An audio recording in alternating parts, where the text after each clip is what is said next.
Trump is angry, and that's good. But the thing that he's angry about is actually pretty interesting because we've known for some time that a further escalation of the war with Iran could happen at literally any moment. I've made predictions multiple times. Thankfully, I've been wrong. But it could come this weekend. It could even come tonight. Donald Trump could announce during the State of the Union that the bombers are in the air as a way to sort of jingoistically get people to rally around the flag. I don't think that'll work since 80% of the country doesn't want war with Iran, but it's the way that he thinks and he just might do it. The issue is, and the reason that he's angry is that his administration is not as in lockstep on this war with Iran as he expected, or as we might have even thought. There are some who are speaking out against it. And the one that really seems to be angering him is literally his favorite general in the world. And he addressed it on True Social saying, numerous stories from the fake news media have been circulating stating that General Daniel Caine, sometimes referred to as Raizin, is against us going to war, capital W war, with Iran. You don't have to call him Raizin. By the way, you're the one that refers to him as that. The others don't. We wouldn't know him by that name if it wasn't for you. This story does not attribute this vast wealth of knowledge to anyone and is 100% incorrect. I know I'm pausing a lot. The vast wealth of, he means the reporting, the tip that was given from inside the administration, possibly from Raizin Caine. Is he putting this through some sort of strange AI filter? Why was that converted to this vast wealth of knowledge? Very strange. Anyway, General Caine, like all of us, would like not to see capital W war. But if a decision is made on going against Iran at a military level, it is his opinion that it will be something easily won. He knows Iran well in that he was in charge of Midnight Hammer, the attack on the Iranian nuclear development. Now, the reason I'm reading this rather than skipping it is very important. Pay attention to the way he talks about that past attack on Iran. He says, it is a capital D development no longer, but rather was blown to smithereens by her great B-2 bombers. Raizin Caine is a capital G great, capital F fighter and represents the most powerful military anywhere in the world. He has not spoken of not doing Iran, but he's a star. Iran will let him do it. Anyway, how to win, and if he is told to do so, blah, blah, blah, blah, blah, blah. Everything that has been written about a potential war with Iran has been written incorrectly and purposefully so. Any bad news, any apparent issues inside administration, it's all the media lying to you. That definitely makes more sense than somebody could disagree with Donald Trump. It's Occam's razor in practice. So I am the one that makes the decision. I would rather have a deal than not, but if we don't make a deal, it'll be a very bad day for that country and very sadly its people because they're great and wonderful, but I'll blow them to smithereens, I don't care. And something like this should have never happened to them. It hasn't happened yet. You're speaking in the future past tense, which I haven't watched the Back to the Future movies in a little while. I don't know if that makes sense. Don't do it. Don't bomb them. Don't kill them. You could not do that. And by the way, if you were to not do that, hell, maybe you'd actually get your Nobel Peace Prize that is so important to you. You're the one constantly threatening to kill them. And by the way, are you the one who makes the decision? Yes, unfortunately, although it is supposed to be Congress that declares war, we have a Congress that has never really been willing to step up and do that. And this one in particular is not gonna stand up to you almost ever. And so unfortunately, it is on you to decide to do that. But to be clear, Raizin Caine did put out a statement saying that they had, well, not a statement, but it was leaked that they're talking about the fact that they don't think it's necessarily a great idea. And then in particular, it is not gonna be a cakewalk. It's not gonna be, you bomb the presidential palace in Venezuela and we're done with this thing, we're moving on with our life. They very well could fire missiles, maybe at Israel, maybe at US military bases. They could work to provide resources and weaponry to terrorists that could then strike anywhere in the world. That's the concern of a person who actually seems to care about whether American soldiers or civilians live or die, Raizin Caine. But Donald Trump doesn't care about that. He thinks it's all gonna be easy, it's all gonna be great.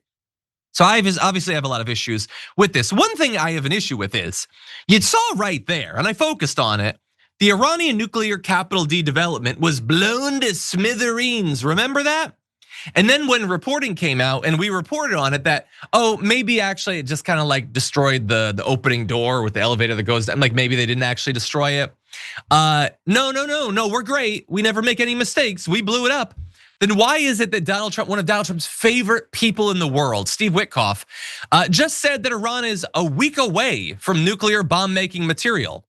Man, they don't make smithereens like they used to, I guess, if it's only taken a few months for them to reconstitute their nuclear program, which by the way, this is exactly what they were saying. This is, by the way, what they say all the time, every time before they bomb a country in that region is they're a week away, they're gonna bomb us. You gotta worry about them. They're crazy. They'll attack people at the drop of a hat, not us, who just routinely bombs countries all over the place with no realistic excuse. So anyway, Trump claims that Caine is saying the war would be easily won. The issue is that that does not appear to be the case. Caine was apparently all in on the Venezuela operation, but he has been more cautious in the discussions around Iran, according to two sources. Those two sources are nicknamed Great Wealth of Knowledge. Anyway, citing that contrast, one source described Caine as a reluctant warrior on Iran. Now, to be fair, reluctant is spelled with a lowercase r, where great was spelled with an uppercase G. So maybe we should go with great. But anyway, Caine sees the stakes of a major operation in Iran as higher, with a greater risk for entanglement and American casualties, according to those two sources. One source said that Caine was not advocating for a strike, but will support and execute on any decision that Trump makes. Obviously, I mean, he's not gonna resign or whatever, but he is trying to use his experience and the influence he has based, I guess, on nickname to get Donald Trump to not do this, I guess. Another source with direct knowledge of Caine's thinking said the chairman is not skeptical about a military campaign, but clear-eyed and realistic about the chances for success and about what could come next after war starts. A senior official also denied Caine had expressed skepticism. So yeah, I mean, Donald Trump is a senior official. He denied that Caine has expressed skepticism.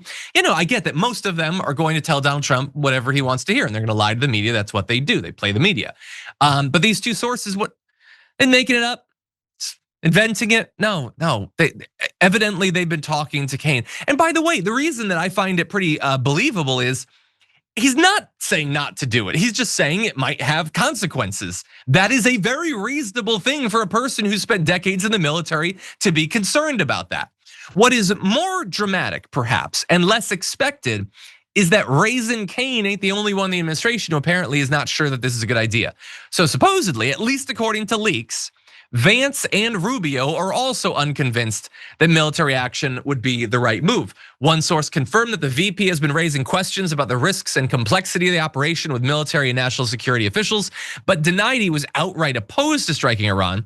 Secretary of State Marco Rubio has been sitting on the fence rather than advocating strongly for or against a strike.